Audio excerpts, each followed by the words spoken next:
Hello everyone, welcome back to my YouTube channel physics star. आज हम class 10 भौतिकी विज्ञान चैप्टर विद्युत धारा यानी इलेक्ट्रिसिटी के बारे में डिटेल में अध्ययन करेंगे। और यह हमारा पार्ट 3 वीडियो होने वाला है और यह सबसे इम्पोर्टेंट वीडियो है क्योंकि इसमें हम ओम के नियम के बारे में डिटेल में समझने वाले हैं कि ओम का क्या नियम है और उसमें क्या क्या एक्सपेरिमेंट किए थे, इसके बारे में हम डिटेल में अध्ययन करने वाले हैं। तो यह वीडियो बहुत ही इंपॉर्टेंट है क्योंकि यह बोर्ड के पॉइंट ऑफ व्यू से सबसे इम्पोर्टेंट टॉपिक ओम का नियम है, जो कि इस विद्युत धारा चैप्टर में ओम का नियम सबसे इम्पोर्टेंट है और इससे लगभग हर बार क्वेश्चन पूछा जाता है। तो इस वीडियो को स्किप मत करिएगा। तो ओम के नियम के बारे में हम समझते हैं। ओम के नियम के बारे में समझने से पहले हमको दो तीन चीज़ें को समझना पड़ेगा। जैसे हमारा हो गया धारा नियंत्रक। अब धारा नियंत्रक क्या है? तो धारा नियंत्रक एक प्रकार का धारा के मार्ग में रुकावट पैदा करता है, यानी धारा को कम करता है। अब यह कैसे कम करता है, इसको हम वीडियो के जरिए भी समझेंगे। पहले इसको समझते हैं कैसे यह वर्क करता है। तो इसमें देखिए तीन जगह हम तार को जोड़ सकते हैं। एक यहाँ हो गया और एक यहाँ हो गया और एक यहाँ हो गया। तीन जगह क्यों जोड़ते हैं? अगर हम यहाँ पर और यहाँ पर तार को जोड़ें तो इसमें यहाँ पर जो ब्लैक कलर का आपको दिख रहा है, ये इसमें तार की कुंडली, बहुत सारी तार की कुंडली को लपेटी गई है, यानी तार को लपेटा गया है, जो कि धारा के मार्ग में रुकावट पैदा करती है। तो जब इससे होता हुआ करंट आता है तो इससे होकर, इस कुंडली से होकर, यानी इस तार से होकर, यानी तार को एक तरह से कह सकते हैं प्रतिरोध उसे कहते हैं जो धारा के मार्ग में रुकावट पैदा करता हो। तो इससे होता हुआ करंट इससे होता है और यहाँ से होता हुआ बाहर निकल जाता है और इसका जो ऊपर वाला भाग है इसका कोई काम नहीं रहता। तो जो भी करंट आएगा इससे होकर बाहर निकल जाएगा और यहाँ से जैसे ही जाता है तो करंट अपने आप डिक्रीज हो जाता है, क्योंकि यहाँ पर कई फेरों की कुंडली यानी तार लगी होती है जो कि धारा के मार्ग में रुकावट पैदा करती है। अब सेकंड केस होता है जब हम तार को यहाँ पर जोड़ें और एक तार को यहाँ पर जोड़ दें। तो इस केस में क्या होता है, जैसे ही तार से धारा आती है तो इस कुंडली से होते हुए यानी प्रतिरोध से होते हुए इधर से चली जाती है और इससे होते हुए बाहर निकल जाती है, न कि इधर से आती है। तो जब इधर से चली जाती है तो इधर कम तार लगे होते हैं, तो इधर कम से कम धारा की रुकावट होती है, ज़्यादा से ज़्यादा धारा निकल जाती है। और इसको हम आगे पीछे मूव भी कर सकते हैं, इधर उधर हम खिसका भी सकते हैं। जितना यह इधर होगा, इसके पास होगा, उतना ज़्यादा धारा इससे पास होगी, क्योंकि कम से कम इधर कुंडली दिखाई देगी। तो आपको समझ में आ गया होगा कि एक तार यहाँ एक तार यहाँ लगाते हैं तो सबसे ज़्यादा धारा के मार्ग में रुकावट पैदा होती है। और जब हम एक तार को यहाँ और एक तार को यहाँ लगाते हैं तो इससे होते हुए जो धारा जाती है फिर इससे चली जाती है, इसलिए धारा के मार्ग में उतना रुकावट नहीं आता है। अब इसका एक वीडियो देखिए, वह कैसे काम करता है इसके बारे में समझिए। इस वीडियो में देखिए, यहाँ से देखिए एक तार यहाँ से लगाया हुआ है और एक तार यहाँ से लगाया हुआ है और यहाँ एक बल्ब लगा दिया गया है। अब देखिए जब इसमें इसको हम आगे पीछे, यहाँ से इसको आगे पीछे करते हैं, ओके। अब देखिए जब यहाँ से हम इसको आगे पीछे, ये देखिए कर रहे हैं, जैसे जैसे हम इसके पास ला रहे हैं तो यहाँ पर देखिए, यहाँ पर जो रजिस्टेंस है कम हो रहा है, तो जिससे धारा का मान बढ़ रहा है। तो और ये बल्ब जो है और तेज़ी से जलने लग रहा है। और जैसे जैसे हम अब इसको हम इधर घिसकाएंगे, देखिए और ज़्यादा, देखिए और ज़्यादा प्रतिरोध कम हो गया तो धारा का मान और ज़्यादा बढ़ गया। तो ठीक इसी प्रकार से यह वर्क करता है, यानी कि ये क्या करता है, इधर के जितने धारा का मान में कमी करता है। अब देखिए यहाँ से डायरेक्ट इधर धारा आ रहा है तो इसलिए प्रतिरोध कम हो रहा है। अब देखिए जैसे हम इसको इधर पीछे फिर से घसकाएंगे वैसे वैसे धारा का मान कम होते जा रहा है। आई होप कि आपको इसके कार्य के बारे में समझ में आ गया होगा कि यह कैसे वर्क करता है और इसके वीडियो के जरिए भी पता चल गया होगा कि यह एक्चुअल में कैसे वर्क करता है। अब हम बात करते हैं अपना नेक्स्ट पर, जो कि हमारा ए मीटर है। ए मीटर कुछ इस तरह से दिखाई देता है। पिछले वीडियो में हम इसके बारे में डिटेल में बात किए थे कि ए मीटर क्या होता है। तो ए मीटर एक धारा मापी होता है जो कि श्रेणी क्रम में परिपथ में लगाया जाता है। अब परिपथ क्या होता है, जो कि एक सतत एवं बंद पथ को हम परिपथ कहते हैं। पिछले वीडियो में भी हमने डिटेल में बताया था, तो उस वीडियो को जरूर से देखिएगा। तो ये धारा मापी जो कि परिपथ में धारा को मेजरमेंट करता है, उसको नापता है। यहाँ देखिए एक प्लस है और यहाँ पर माइनस, यहाँ से प्लस वाले टर्मिनल जोड़ते हैं और यहाँ से माइनस। तो इन दोनों को जब हम तार से कनेक्ट कर देते हैं तो धारा इससे होते हुए बाहर चली जाती है और यह करंट का मेजरमेंट करता है। इसको हम श्रेणी क्रम में लगाते हैं। नेक्स्ट हमारा वोल्ट मीटर, यानी कि यह विभवांतर को नापता है। इसमें भी दो टर्मिनल होती हैं। इससे जब इसको हम क्या करते हैं, इसको हम समांतर क्रम में लगाते हैं और जब हम इसको समांतर क्रम में लगाते हैं तो ये क्या करता है, उनके सिरों के बीच जो विभवांतर पैदा होता है उसे मेजरमेंट कर लेता है। तो यही है हमारा वोल्ट मीटर, जो कुछ इस तरह से दिखाई देता है। अब हमने तो धारा नियंत्रक, वोल्ट मीटर और अमीटर को तो जान लिया। अब हम जानते हैं कि ओम ने जो नियम दिया था उसमें एक परिपथ बनाया था, तो वह परिपथ कैसा था? यह परिपथ कुछ इस तरह से दिखाई देता है, यानी कि यहाँ पर हम क्या करते हैं, यहाँ पर हम एक बैटरी लगा देते हैं और जो वोल्ट मीटर है वो हम समांतर क्रम में लगाते हैं और ए मीटर को हम इस तरह से श्रेणी क्रम में लगाते हैं। ए मीटर को हम इस तरह से प्रेजेंट करते हैं डायग्राम में, और वोल्ट मीटर को इस तरह से दिखाते हैं, बैटरी को इस तरह से दिखाते हैं और प्रतिरोध को इस तरह से। प्रतिरोध अभी क्या होता है इसके बारे में डिटेल में बात करेंगे। और धारा नियंत्रक को इस तरह दिखाते हैं, ये पूरा ये आपका धारा नियंत्रक इस तरह से दिखाते हैं, जो कि अभी हमने इमेज में आपको दिखाया धारा नियंत्रक कैसे कार्य करता है। और ये कुंजी है, प्लग कुंजी, स्विच ऑन ऑफ करते हैं जहाँ से, वही है हमारा ये। तो ओम ने जब ऐसा परिपथ बनाया तो उन्होंने जब देखा कि एक बैटरी यहाँ पर लगाएंगे तो उस बैटरी की वोल्टेज यानी विभवांतर को घटाकर बढ़ाकर देखे कि जैसे ही वहाँ से वोल्टेज को बढ़ा रहे थे यहाँ पर वोल्टेज बढ़ रहा था और उसी के साथ साथ एम्पियर यानी धारा के मान में भी वृद्धि हो रही थी। और यहाँ पर उसको और भी बढ़ाएं। मान लेते हैं पहले उन्होंने क्या किया कि पहले उन्होंने यहाँ पर 5 वोल्ट की बैटरी लगाई, यहाँ पर 5 वोल्ट की बैटरी लगाई। ओके, तो यहाँ पर क्या हुआ, करंट कुछ आया, मान लेते हैं कि 1 एम्पियर का करंट आया। अब यहाँ पर क्या किया उन्होंने 10 वोल्ट की बैटरी लगा दी, यहाँ पर 2 एम्पियर करंट आ गया। और यहाँ पर मान लेते हैं आप 100 वोल्ट की बैटरी लगा दी है उन्होंने, तो यहाँ पर क्या हुआ, उसी के रेशियो में यहाँ पर भी 20 एम्पियर का यानी कि 20 एम्पियर का धारा प्रवाहित होने लगा। तो उन्होंने एक टेबल बनाया जिसमें उन्होंने अपने अनुसार अध्ययन किया, यानी कि कुछ इस तरह से टेबल बनाया है। पहले उन्होंने वोल्ट को लिखा, एम्पियर को लिखा और फिर मेजरमेंट करते हुए यहाँ पर जो भी मान लेते पहला 5 आया और दूसरा क्या आया था आपका, दूसरा मान लेते 10 आया था। और एम्पियर ये एग्जैक्ट वैल्यू नहीं है, हम अपने अनुसार ले रहे हैं आपको समझाने के लिए। तो एम्पियर में मान लेते पहला 1 एम्पियर आया, दूसरा आपका कितना आया, 2 एम्पियर आया। तो जब उन्होंने ये रेशियो, बहुत सारे रेशियो निकाले तो उन्होंने देखा कि जब V और I का जो रेशियो है, V/I वोल्टेज और धारा का जो रेशियो है एक कांस्टेंट वैल्यू, यानी कि अगर हम 5 को 1 से भाग दें तो कितना आएगा, 5 आएगा। और अगर हम 2 से 5 को भाग दें तो क्या आएगा, तब पर भी 5 आएगा। तो इस तरह ने उन्होंने एक्सपेरिमेंट किया और देखा कि हर समय ये जो वैल्यू 5 है और ये हमेशा सेम वही आ रहा है हर एक रेशियो पर। तो उन्होंने क्या किया, जब ऐसा देखा तो उन्होंने अपने नियम को वैज्ञानिकों के सामने प्रस्तुत किया। जब उन्होंने ऐसा किया, जब ये एक्सपेरिमेंट वहाँ पर कर रहे थे तो उन्होंने देखा ये जो रेशियो है अलग अलग आ गया, यानी कि कभी 5 आ गया तो कभी 5.5 आ गया, 5.2 आ गया। वहाँ पर इनका नियम फ्लॉप हो गया। फिर उन्होंने घर पर आया, फिर से ट्राई किया तो देखा कि फिर से अपना वैल्यू सही आ रही है। फिर वहाँ पर वैज्ञानिकों को दिखाया तो फिर से इनका फ्लॉप हो गया। तो इन्होंने कुछ दिमाग लगाया और सोचा कि ऐसा क्यों हो रहा है। तो इन्होंने देखा कि वहाँ पर जो वैज्ञानिकों का जो लैब था वहाँ पर बहुत सारी लाइटें जल रही थी, सूर्य का प्रकाश आ रहा था। तो इनके दिमाग में ऐसा आया कि कहीं लाइटों की वजह से तो कुछ नहीं हो रहा है। ये क्या किए, घर पर आकर एक लाइट जलाकर फिर अपना एक्सपेरिमेंट किए तो इन्होंने देखा कि इनकी भी वैल्यू अलग अलग आने लगी। तो वहीं से इन्होंने फिर से कहा, फिर वैज्ञानिकों के सामने प्रस्तुत किया कि भौतिक अवस्थाएं यदि अपरिवर्तित रहे, भौतिक अवस्थाएं यानी कि अगर ताप हो, जैसे टेम्परेचर और दाब हो, यानी चालक की लंबाई हो, ये सब अगर चेंज ना हो, जैसे वो घर पर कर रहे थे वहाँ पर अलग रूम में कर रहे थे तो उनका वैल्यू अलग अलग आ गया। तो वो क्या किए, वही चीज़ के बारे में बताएं कि जब चालक की भौतिक अवस्था है यानी कि ताप, दाब और लंबाई ये सब चेंज ना हो, तब ये जो V/I का जो रेशियो है एक कांस्टेंट वैल्यू K आता है, यानी कि एक कांस्टेंट फिक्स वैल्यू आता है, वो कुछ भी हो सकता है। यानी कि मान लेते हैं K आया, तो इन्होंने यहीं से उसका नियम दिया। इन्होंने अपने नियम में इसी के अनुसार, इसी एक्सपेरिमेंट के अनुसार अपना नियम दिया। वो नियम क्या था जान लेते हैं।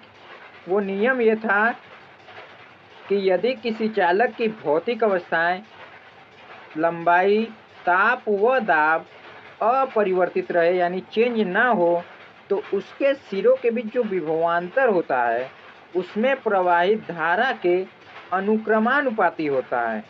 यहाँ पर ये क्या कर रहे थे अपने एक्सपेरिमेंट में कि यहाँ पर वोल्टेज को लगातार बढ़ा रहे थे, घटा रहे थे, तो यहाँ पर धारा के मान में भी कमी और वृद्धि हो रही थी। सेम उसी अनुपात में, जिस अनुपात में ये वोल्टेज को बढ़ा रहे थे और उसी अनुपात में ये एम्पियर भी बढ़ रहा था, यानी धारा के मान में भी वृद्धि हो रही थी। तो उसी के अनुसार ये नियम दिया कि यदि किसी चालक की भौतिक अवस्थाएं जैसे लंबाई, ताप व दाब, अब ऐसा क्यों होता है इसके बारे में भी हम बात करेंगे कि ताप, लंबाई व दाब बढ़ा अगर चेंज हो जाए तब क्या होता है, और ऐसा क्यों होता है कि यह नियम उस समय काम नहीं करता है जब यह चेंज हो जाए। तो यदि किसी चालक की भौतिक अवस्थाएं लंबाई, ताप व दाब अपरिवर्तित रहें तो उसके सिरों के बीच विभवांतर उसमें प्रवाहित धारा के अनुक्रमानुपाती होता है। आप समझते हैं अनुक्रमानुपाती क्या होता है? अनुक्रमानुपाती, जैसे एक बात समझिए कि जैसे मान लेते हैं आपका वोल्टेज ही है, वोल्टेज को ही ले लेते हैं। अगर आपका वोल्टेज बढ़ रहा है, मान लेते हैं इधर वोल्टेज बढ़ा, इंक्रीज कर रहा है, तो उसी अनुपात में आपका करंट भी बढ़ना चाहिए, यानी कि धारा भी बढ़ना चाहिए। उसी अनुपात में आपका धारा भी, यानी वोल्टेज बढ़ाने पर आपका धारा भी उसी अनुपात में बढ़ रहा है। तो इसे हम एक सिंबल द्वारा, साइन द्वारा प्रदर्शित करते हैं कि यानी अगर V बढ़ रहा है वोल्टेज और धारा भी बढ़ रहा है, वो कुछ भी वेरिएबल हो सकता है, जरूरी नहीं कि वोल्टेज हो और धारा ही हो। तो यदि जहाँ पर भी एक चीज़ बढ़े और उसी अनुपात में दूसरा चीज़ भी बढ़े, तो वहाँ पर हम एक साइन लगाते हैं जो इस तरह से दिखाया जाता है, यानी कि इससे हम कहते हैं अनुक्रमानुपाती। उसी के अनुपात में बढ़े तो वहाँ पर हम क्या करते हैं, यह अनुक्रमानुपाती एक दूसरे के हैं। और वहीं पर क्या होता है, जब एक चीज़ बढ़ाने पर दूसरा चीज़, मान लेते हैं वोल्टेज अगर यहीं पर बढ़ रहा है और उसी अनुपात में धारा का मान यहाँ पर कम होता, तो हम क्या कहते हैं, यहाँ पर एक दूसरे के व्युत्क्रमानुपाती यानी उल्टा हो रहे हैं। वोल्टेज बढ़ाने पर धारा का मान कम हो रहा है, तो यहाँ पर हम एक दूसरे को व्युत्क्रमानुपाती करते हैं। व्युत्क्रमानुपाती को भी इसी तरह दिखाते हैं, बस उसको 1 के रूप में कुछ लिखते हैं यहाँ पर। तो यहाँ पर हमारा हो सकता है व्युत्क्रमानुपाती। तो आई होप कि आपको पता हो गया कि अनुक्रमानुपाती और व्युत्क्रमानुपाती क्या होगा। तो ओम का नियम यही कहता है कि यदि किसी चालक की भौतिक अवस्थाएं ताप, लंबाई, दाब अपरिवर्तित रहे तो उसके सिरों के बीच विभवांतर उसमें प्रवाहित धारा के अनुक्रमानुपाती होता है, यानी एक बढ़ाने पर दूसरा भी उसी अनुपात में बढ़ रहा है, तो उसे हम कहते हैं अनुक्रमानुपाती। यदि किसी चालक के सिरों के बीच विभवांतर V वोल्ट हो और उस चालक में प्रवाहित धारा I हो, तो इस नियम के अनुसार, अब यह नियम क्या कहता है, अभी हमने जान लिया कि यह नियम क्या कहता है कि एक दूसरे के अनुक्रमानुपाती होता है। अब इसको फार्मूला समझते हैं। यदि किसी चालक के सिरों के बीच विभवांतर V वोल्ट हो और उस चालक में प्रवाहित धारा I हो, तो इस नियम के अनुसार जो V होगा अनुक्रमानुपाती होगा I के एम्पियर के। और यहाँ आप जानते हो कि जब अनुक्रमानुपाती का साइन हटता है तो उसके बदले एक कांस्टेंट आता है, एक कांस्टेंट वैल्यू आती है, और यहाँ पर वो कांस्टेंट वैल्यू क्या है, R है। वो कांस्टेंट वैल्यू R है, जिसे हम क्या कहते हैं, प्रतिरोध यानी रेजिस्टेंस कहते हैं। R यानी कि इसको हम क्या कहते हैं, रेजिस्टेंस। प्रतिरोध इसको हिंदी में कहते हैं, रेजिस्टेंस आपको इंग्लिश में कहते हैं इसको। तो जब ये अनुक्रमानुपाती का साइन हटेगा तो उसके बदले क्या आएगा, R, रेजिस्टेंस। यह रेजिस्टेंस यानी R एक नियतांक है और चालक की वैद्युत प्रतिरोध कहते हैं इसको। V/I बराबर R। अतः वैद्युत प्रतिरोध R का मान चालक के आकार, पदार्थ तथा उसके ताप पर निर्भर करता है। यदि चालक का आकार, पदार्थ और उसका ताप चेंज हो जाए तब यह R का मान सही नहीं आएगा, यानी कि यह R का मान उस पर डिपेंड नहीं करता है। ये सब आकार, पदार्थ और उसका ताप चेंज न हो तभी यह R के मान पर निर्भर करता है। तो आई होप कि आपको समझ में आ गया होगा कि ओम का नियम कैसे वर्क करता है, ओम ने यह नियम कैसे दिया था। तो बहुत ही सिंपल है, बहुत ज़्यादा कठिन नहीं है, बिल्कुल सिंपल है। कुछ समझने वाली बात है, आप उसको समझ लेंगे तो यह सबसे आसान है। तो समझना बस इतना है कि जो भी वोल्टेज और धारा का जो रिलेशन है एक दूसरे के अनुक्रमानुपाती होता है, और जब अनुक्रमानुपाती का साइन हटता है तो वहाँ पे एक कांस्टेंट R आ जाता है जो कि प्रतिरोध कहलाता है। तो ओम के नियम के बारे में आपको अच्छे समझ में आ गया होगा। तो इसको आप दोबारा से भी देख सकते हैं, क्योंकि यह सबसे इम्पोर्टेंट टॉपिक है जो कि हर बार लगभग एग्जाम में पूछा ही जाता है। विद्युत धारा चैप्टर का सबसे इम्पोर्टेंट टॉपिक यही है, और एक दूसरा टॉपिक और भी है जो कि समांतर क्रम और श्रेणी क्रम में प्रतिरोधों का संयोजन, आगे अभी वीडियो में बताएंगे उसके बारे में भी। तो ओम का नियम हो गया। अब हम आगे चलते हैं जो कि हमारा नेक्स्ट टॉपिक है प्रतिरोध। वैद्युत प्रतिरोध किसे कहते हैं यानी इलेक्ट्रिक रेजिस्टेंस किसे कहते हैं। विद्युत प्रतिरोध यानी इलेक्ट्रिक रेजिस्टेंस किसे कहते हैं यानी कि वैद्युत प्रतिरोध के बारे में अब हम जानेंगे कि वैद्युत प्रतिरोध एक्चुअल में होता क्या है। किसी चालक का वह गुण जो विद्युत धारा के प्रवाह में विरोध उत्पन्न करता है उसे हम वैद्युत प्रतिरोध या प्रतिरोध कहते हैं। चालक का प्रतिरोध कहलाता है। इसे R से प्रदर्शित करते हैं। और प्रतिरोध का मात्रक क्या होता है तो प्रतिरोध का मात्रक ओम होता है, जो कि ओम नामक वैज्ञानिक के नाम पर पड़ा है क्योंकि उन्होंने ही यह नियम दिया था ओम का, तो इसीलिए उनके ही नाम पर प्रतिरोध का मात्रक ओम रखा गया। इसका एक और दूसरा मात्रक है जो कि आप खुद परिभाषा से बना सकते हैं, जो कि अभी आपने ओम के नियम जो फार्मूला पढ़ा है, ये देखिए ये एक फार्मूला तो ये हो गया, ये एक फार्मूला हो गया V बराबर RI या V बराबर IR, ठीक है। तो इसी फार्मूले से हम इसका मात्रक निकालेंगे V बराबर RI। अब क्या करते हैं I को हम इधर ट्रांसफर कर देते हैं, तो V अपॉन में I हो गया बराबर R, ठीक। तब यहाँ से जो V है यानी विभवांतर, इसका मात्रक क्या है वोल्ट हो गया, इसका मात्रक वोल्ट, और जो I है यानी धारा करंट, इसका मात्रक क्या हो गया एम्पियर हो गया, एम्पियर। तो क्या करते हैं इसका एक मात्रक और हो गया, यानी पहला मात्रक क्या हो गया ओम और दूसरा मात्रक हो गया वोल्ट प्रति एम्पियर। के आर का मात्रक यानी कि प्रतिरोध का मात्रक लिखा है, V का मात्रक वोल्ट और प्रति I का मात्रक एम्पियर। इसका दो मात्रक है, एक ओम है और दूसरा क्या है वोल्ट प्रति एम्पियर। तो आई होप कि आपको प्रतिरोध के बारे में जानकारी हो गई होगी कि प्रतिरोध क्या होता है। एक बार और अच्छे से समझ लीजिए कि प्रतिरोध क्या होता है। तो प्रतिरोध जो धारा के मार्ग में रुकावट पैदा करता है उससे हम क्या कहते हैं प्रतिरोध कहते हैं, और इसे R से प्रदर्शित करते हैं। R का मात्रक एक ओम होता है और दूसरा मात्रक होता है वोल्ट प्रति एम्पियर। अब देखिए ये दिखता कैसा है, रियल लाइफ में ये दिखता कैसा है, तो ये इस तरह से दिखता है। आप चाहे टीवी का सर्किट हो, पंखा हो घर में, या और भी जो इलेक्ट्रिक चीज़ें होती हैं उसमें आपने देखा होगा कि ये इस तरह का सर्किट का यूज किया जाता है, इस तरह के सर्किट का यूज किया जाता है। तो उसमें इस तरह और भी जो भी सर्किट होती है उसमें इसका यूज किया जाता है। आप देखे होंगे कि उसमें ये चीज़ लगाया जाता है, या अलग इसमें जो कलर है अलग अलग टाइप के वो बहुत सारे होते हैं, जिससे उसका यह निर्धारित होता है कि यह कितने ओम का है, यह कितने किलो ओम का है। रंग के आधार पर हम इसको पहचान सकते हैं कि यह कितना धारा के मार्ग में रुकावट पैदा करता है। अब हम अपने नेक्स्ट टॉपिक पर चलते हैं जो कि हमारा है वैद्युत प्रतिरोधकों की उपयोगिता, यानी कि उसका उपयोग क्या है। हम तो जान लिए कि प्रतिरोध होता क्या है, ओम का नियम जान लिए, लेकिन अब जानते हैं कि प्रतिरोधकों की उसका उपयोग क्या है। तो पहला हमने पढ़ा था धारा के नियंत्रण में। अब देखिए यहाँ पर आया धारा के नियंत्रण में।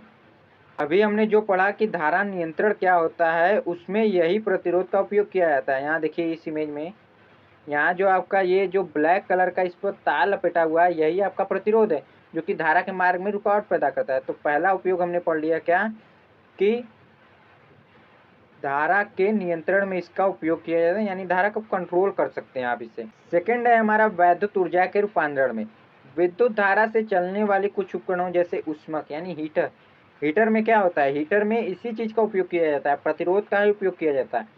क्योंकि प्रतिरोध क्या करता है धारा के मार्ग में रुकावट पैदा करता है, और जब धारा के मार्ग में रुकावट पैदा करता है तो होता क्या है कि वहाँ पर एक गर्मी पैदा होने लगती है, गर्मी यानी कि हीट पैदा होने लगती है। तो जिससे एक हीट पैदा होती है, तो इसलिए इस हीट का उपयोग हम हीटर के रूप में उपयोग करते हैं। प्रेस में भी हम इसी का उपयोग करते हैं। यहाँ देखिए स्त्री, स्त्री यानी कि प्रेस, प्रेस में भी इसी चीज़ का उपयोग किया जाता है, प्रतिरोध का ही उपयोग किया जाता है जिससे वो जल्दी हीट हो। प्रतिरोधों की सहायता से हम वैद्युत ऊर्जा को ऊष्मीय ऊर्जा में भी परिवर्तित करते हैं। जैसे हमारे घरों में जो विद्युत बल्ब होता है उसकी उसमें क्या होता है, उसमें भी हम प्रतिरोध लगाते हैं जिससे कि हमको प्रकाश ऊर्जा मिले, यानी जिससे प्रकाश हो। आप समझ गए होंगे कि प्रतिरोध का कितना बड़ा रोल है इलेक्ट्रिसिटी में, यानी कि इलेक्ट्रिक सर्किट में प्रतिरोध का बहुत ज़्यादा इम्पोर्टेंट है, यानी कि बहुत ज़्यादा रोल प्ले करता है वह, क्योंकि वह धारा के कंट्रोल को मैनेज करता है, यानी कि धारा को कंट्रोल करता है। ज़्यादा धारा होगा तो कम कर देगा। आई होप कि आपको प्रतिरोध के बारे में, ओम के नियम के बारे में अच्छे से समझ में आ गया होगा, और धारा नियंत्रण कैसे वर्क करता है इसके बारे में भी आपको अच्छी नॉलेज हो गई होगी। तो आज का वीडियो यहीं तक रखते हैं, मिलते हैं नेक्स्ट वीडियो में, तब तक के लिए जय हिंद जय भारत।